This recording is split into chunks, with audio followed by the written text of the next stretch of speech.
the last lecture. So what I want to do today is first extend my discussion about the theory and then spend some time showing you numerical results, how we apply it to synthetic and realistic manifolds. All right, so I should start there, right? I should start there at that side? On the left side? On the left side? Yeah. Start there. Okay, good. Okay, so let me remind you that we are looking at manifolds that have some subspace. This is the origin of our representation. The center is unit distance from the origin. The center of the manifold in the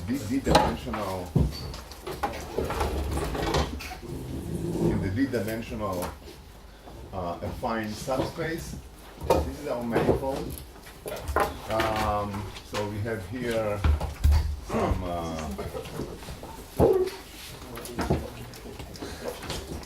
some set of unit vectors describing the manifold. This will not be important for now. What I described today, what I described yesterday, is the mean field picture. I'm not going to go over the details, but the mean field picture says take your solution. So this is one manifold, and then down in the surrounding all our p-1 manifolds, randomly oriented compared to that. So the mean field describes the projection of the weight vector on the d+1 dimension. So this is what I call V. And V has basically two components. V0 is the component of the field given by W projected on the center direction. Okay, this is lambda times S, but S is 1. The projection of S, all the points on the manifold have the same projection here, which is 1, so just lambda, plus some Gaussian field. This is the Gaussian field, the projection of the component of the Gaussian on the center, along the center direction. Then there are the d-dimensional equation, V equals to lambda times S. This S will be the vector, the anchor point as we called it, in the relative to the origin of the manifold itself.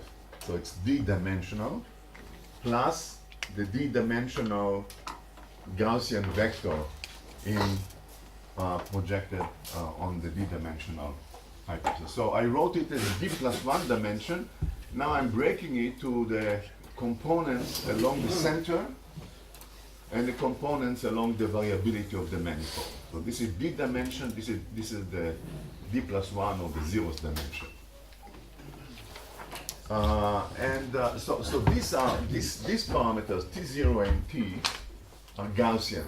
Are not under my control because they are fixed by the random environment. Random environment means the random contribution to W from the other manifold. Okay. This comes from my own contribution. And this is, if I don't go into the detail, this is in the spirit of all mean fields, right? So you have your signal, which is your own contribution of the field, external field, or the bias that you have, and then the interaction inject, in our case, kind of random field. Okay, now, and this S here is the anchor point, right? A unique point on the manifold, which is the contribution of the manifold, the worst point on the manifold, which is the contribution of the manifold to W. So this is the anchor point test.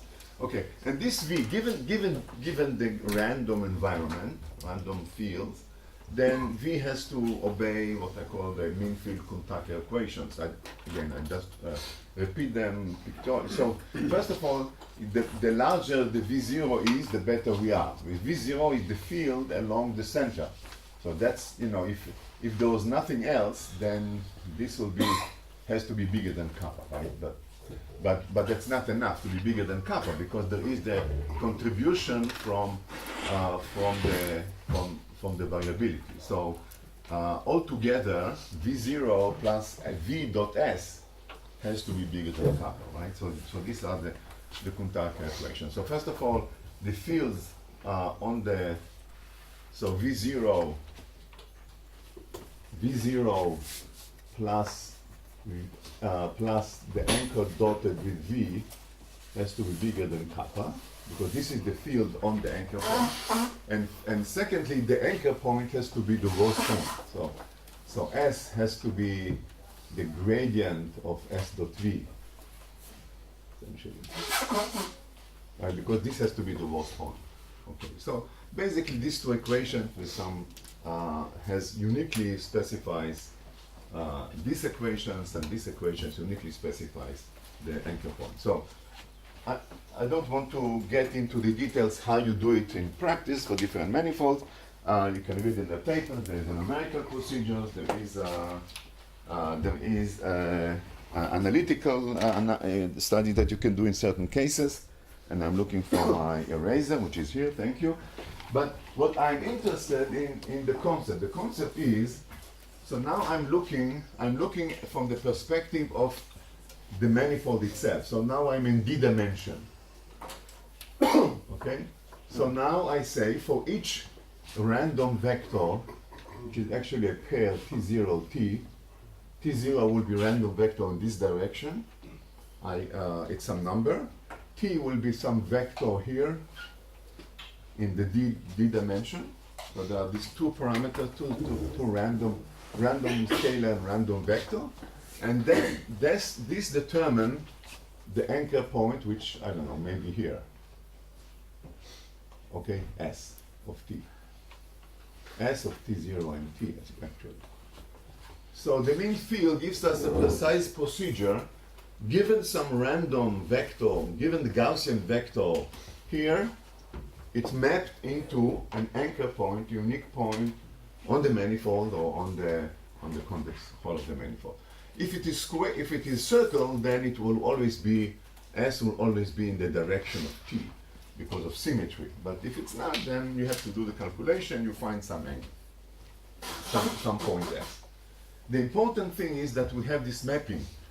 We have mapping from the Gaussian fields to a unique point on the convex hull of the manifold. Okay? This is the mapping that we have. So now we can turn the whole thing into a geometry, a mean field induced geometry.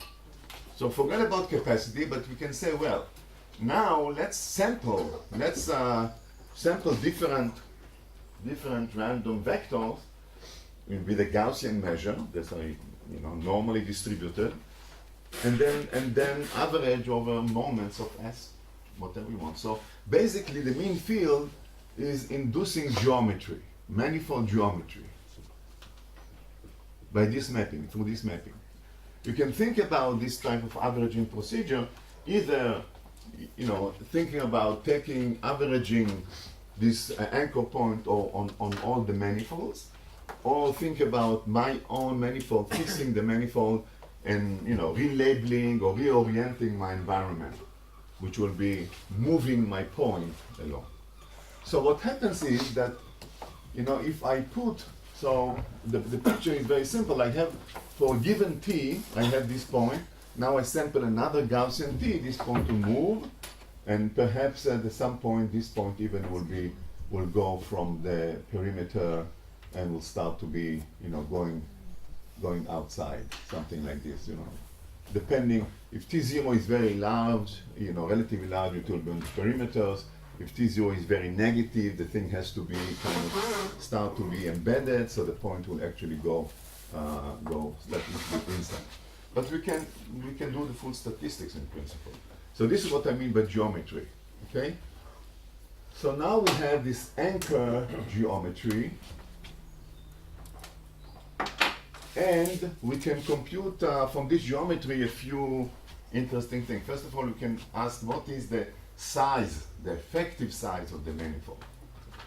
Not the naive size, but you know, the manifold may have very thin filaments, may have ellipsoid, you know, very irregular structure, maybe just a set of points. So what is the size?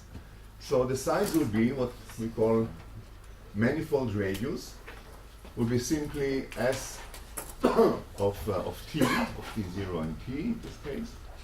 This vector S, the norm of this vector S, average over the Gaussian process.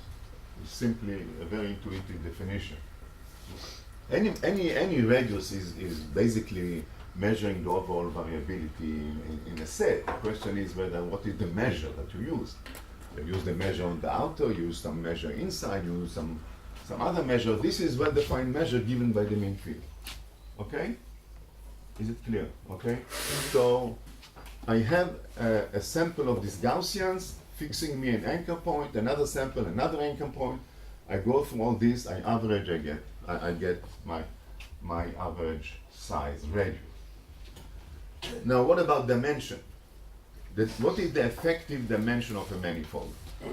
Okay, again, it's not trivial for arbitrary structure because I may have some very small variability along some dimension and large among others, so I have to know how to weight the different directions. So a reasonable choice will be the following. So let me erase this, okay? And let me again think about this. And I have here T. Okay, so a reasonable choice of how many dimensions, how many directions my manifold spans, not the size, will be basically the cosine of the angle between the two. Or maybe the projection of T on S of T. Right? Because as I vary my T, then this may stay in certain direction, may be stuck in certain direction and not explore other directions. So the convenient will be T dot S hat square. So this is a projection of T on the direction of the anchor point, and again average.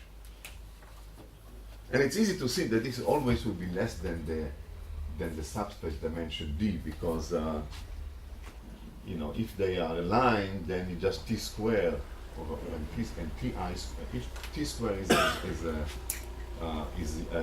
Gaussian, so the norm of T square is D, right? So this is always less than D. Okay, but that's so this is the natural choice of definition of manifold dimension and manifold radius for given or inspired by our theory. So now, if I want to go back to the capacity, I told you basically that when D, dm, is moderate, is 5, 10, and above, then once you have this, you can just plug it into the capacity of the ball, and to ball with this radius and dimension.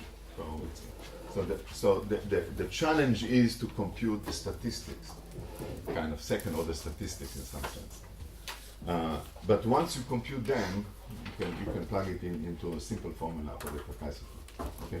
So this is the main thing from the theory, to estimate the effective radius and the effective dimension of this object. Okay? Questions? Okay. So now there is something which is interesting to note of this geometry. When I call it geometry, but has some counterintuitive effect. So it's not really legitimate geometry. And you see, and here's the point. The point is the following: what happens if I take my manifold and scale it up and down the size with the little scaling up? So I'm making it small, making it big, in this three-dimensional fine subspace. Okay, so now I'm asking how Rm and Dm vary. I have now well-defined procedure. I can take my theory. I can say what happens now if this is simply scaled up or down in size. What happened to the anchor points and so on, and calculate them and ask how they depend on R for a given shape. Right. So the shape doesn't change. That's global scaling. Now, usually, what we expect is that radius will scale like R, little r. Little r is the scaling up and down. So this is, r less than 1, this is r equal to 1, this will be r bigger than 1, and so on, just scaling the shape. So naively, I expect that this will scale like r squared, and this will be independent of r, right? The dimension doesn't care about the size, total size. Now, this is not true here, okay? So that's interesting that in general, Rm will scale in general with a power, let's call it alpha or something, which is less than 1. Will not be necessarily linear with R. And Dm will be a function of R. This is why it is not trivial in the sense of geometry, and the reason for that is that this is really a collective. I look at one manifold and I say this is the shape, this is the size, this is dimension, but it's actually a collective property because I'm really thinking about this manifold as embedded in the sea of other manifolds with similar geometries and their separability. So when I change R, I really change the entire environment. That's what I really mean here. So then, when R is big, it becomes more. There's a tendency to be to a larger fraction or higher probability of being embedded. If you remember, if I'm embedded, the points leave the perimeter and goes inside. So as I increase R, there is more density, more probability of exploring the inside of the manifold, not the outside. This is why it is sublinear in R. I'm increasing the shape, but at the same time, the anchor point starts to leak into the inside of the manifold. And dimension is also interesting. For small r, I'm only exploring the perimeter, and the perimeter in high dimension, when d is not small, the perimeter may be very thin. So what I mean by that dm. Sound like I have to go back home. Okay. So what I mean that for small r, dm may be, and very often is very small compared to d, not in the sphere, but I'll show you examples. Because you may have a manifold where it looks like, very peaky, and you will have t here, but S will be stuck here, so there will be a big angle between them, between the anchor point and P. Okay? So almost orthogonal. This is the famous equator. When D is large and this is kind of irregular structure. So Dm very often is much smaller than D. And actually, in many cases, it's logarithmic in D. However, as R increases, the manifold is tending to be more and more embedded, and then eventually when it's fully embedded, we see all the dimensions, right? Because W has to take care of all dimensions eventually. So when R is large, then Dm goes to D. So you'll see when I'll show you examples that if I plot for a given set of manifolds, if I just scale up and down and look at Rm over R, okay, let's say dimension is not too small, 5 and above and so on, then what you will see is that you start from so this will now be on the log scale. Just to have. So what you will see, it starts from some plateauing and then decreasing. because R, in large R, Rm becomes sublinear with R because of this measure which goes inside rather than to be in the boundary. This is Rm over R, okay? And if I look at dimension, dm over, this is R again, this is dm, we'll start for some, very often we'll start for some very small value and then we'll plateau at the full D. This can be even log D. Right? But then, and now where this, you see there is kind of a crossover points here and here. So in this region, it behaves like a linear geometry. Rm over R is fixed, and dm is independent of R. That's what usually you expect, right? This is the regime, this regime is what we call the scaling regime. Okay, so regime number one, so that's kind of the summary. Oh, I won't do it, I'm crossing the south boundary. So I'll write it here, I'll write it here.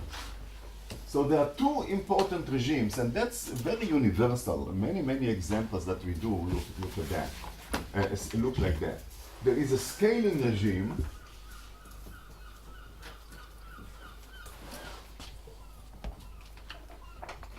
The scaling regime is defined by the condition that Rm times square root of dm is less than 1.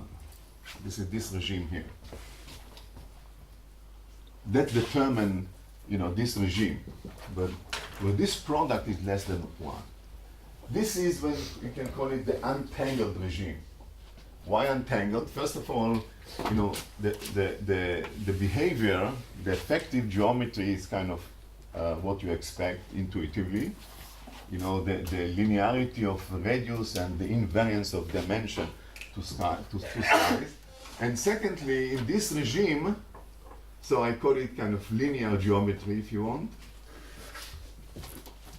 by which I mean that Rm scales linearly with R and dm is invariant to the scaling. And secondly, high capacity. High capacity, I mean that if you plug it into the capacity, it will be order 1. So the effective dimension can be large, but if the radius is sufficiently small, the overall capacity is good with order 1. Okay? So that's what I said. This is what the quantification of the untangling. The product of this has to be less than 1. Okay? If you are low dimension, then you can have radius of order 1. It still will be fine. If you are high dimension, radius has to be small in order to have capacity of order 1. Order 1 means, 0.5, 1, 2, etc. Okay, and then there is the other regime. I have to tag it to my shirt. And then I have the other regime. Now I am Hebraic. Going from right to left. And then you have the other regime. This is the scaling regime. And then the unscaling or whatever, high dimension or tangled, above scaling regime, nonlinear regime, maybe that's a better word. The nonlinear regime is the regime where Rm, square root of dm, is bigger than 1, much bigger than 1. This is this crossover point here. This is this regime here. In this case, what we have is nonlinear geometry. So Rm will be sublinear, so Rm over R will go down, will decrease. The ratio will decrease when R grows. And the dimension dm will go to D eventually as R grows, and the capacity is basically 1 over D or 1 over dm. So it's a full capacity. This is the kind of tangled regime. where your capacity is essentially limited by the overall dimension. By 1 over Vm, but Vm is, it goes to V. So these are the two different regimes. And we can explore different synthetic cases, different realistic cases. You can see this as a so changing the scale R is a theoretical construct. It's not about real data. I can take data and scale it artificially to see the effect. I can take synthetic data, of course, and scale it and see the effect. So this is kind of a theoretical maneuver, but it gives me an insight about what happens with unscaled real data, because I can ask, I don't have the plot, but I have the values of Rm and Vm, and I can ask, am I here or am I here, and gives me an insight of where this representation is in the untangled or in the tangled. Questions? Yeah. Why is it given by this product Rm square root of Vm?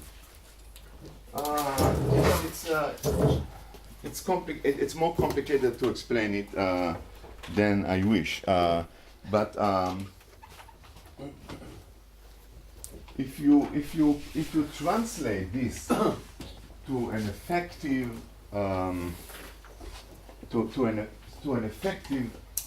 margin, okay. So I have a manifold and I think about separating plane, and I'm asking, how far the worst point of the manifold is from my. Okay, so remember yesterday for the sphere I showed that there is, if I want everything to be separated by margin kappa, then it's not enough that this will be, the V0 will be bigger than kappa because of the variation from this. And the worst point is gives me minus R times the absolute value of T.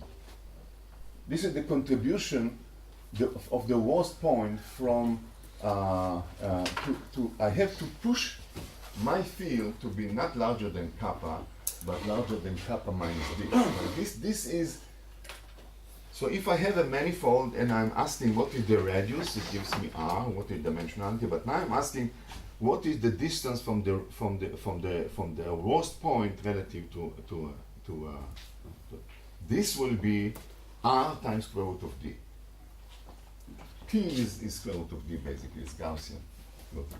So you can think about it as also in the mathematics or geometry of convex sets, they have the notion of mean width of a body. And the mean width of a body is also have this R times square root of D. It is again because they define the mean width as you take a body and you approach it with planes and you measure the touch point of the planes, and this gives you R times square root of D.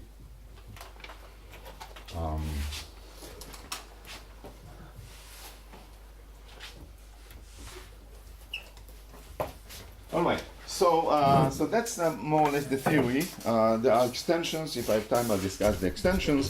But I want to switch now to show you results. If there are no questions about that, we can do this.